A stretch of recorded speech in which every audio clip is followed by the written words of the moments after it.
السلام علیکم ورحمۃ اللہ وبرکاتہ۔ کل ایک جگہ میں گیا ہوا تھا، ایک بوڑھی ماں ہے، انہوں نے مجھ سے کہا کہ بیٹا میں ایک پروگرام رکھ رہی ہوں اور میں یہ چاہتی ہوں کہ اس پروگرام میں تم آؤ۔ میں نے کہا جی اماں، انشاءاللہ میں ضرور آؤں گا۔ پھر میں وہاں گیا تو دیکھا کہ کچھ بدعتی مولوی بھی وہاں موجود تھے۔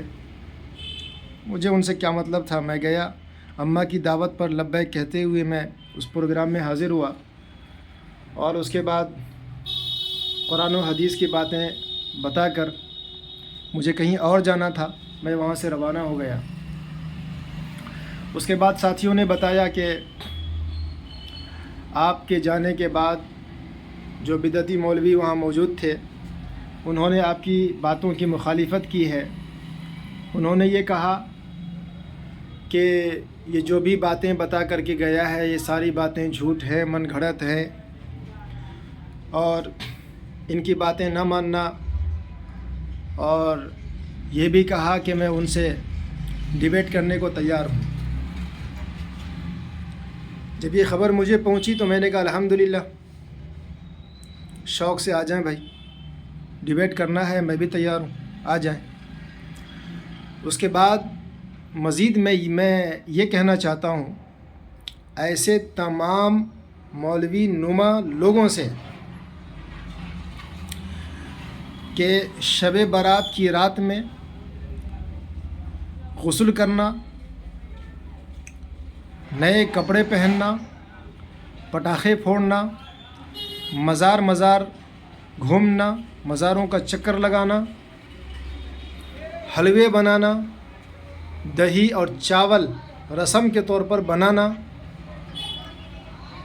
اگربتی جلانا، مسجدوں کو سجانا، قبرستانوں کو سجانا، یہ تمام تر چیزیں اگر تم اصلی باپ کی اولاد ہو تو ہمیں قرآن و حدیث سے دکھا دو، ثابت کرو اس کو مجھے اور اگر تم نے ثابت کر دیا تو انشاءاللہ میں تمہاری غلامی کروں گا۔ مجھے پتہ ہے کہ قیامت تک تم یہ بات ثابت نہیں کر سکتے ہو قرآن و حدیث سے، تو جب ثابت نہیں کر سکتے ہو، اپنے ابا کے گھر سے لا کر کے من گھڑت باتیں بھولی بھالی عوام مسلمانوں کو گمراہ کر رہے ہو، شیعوں کا طریقہ رائج کر رہے ہو، شیعوں کے طریقوں کو پھیلا رہے ہو اپنے پیٹ کی خاطر، تو یاد رکھو کہ تم جیسے لوگوں سے ہی جہنم کو سب سے پہلے سلگایا جائے گا۔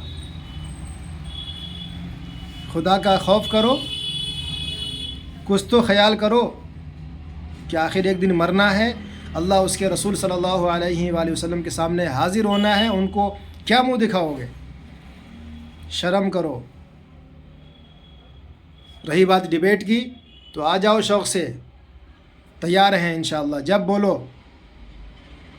لیکن ڈیبیٹ کا اصول یاد کر کے آنا۔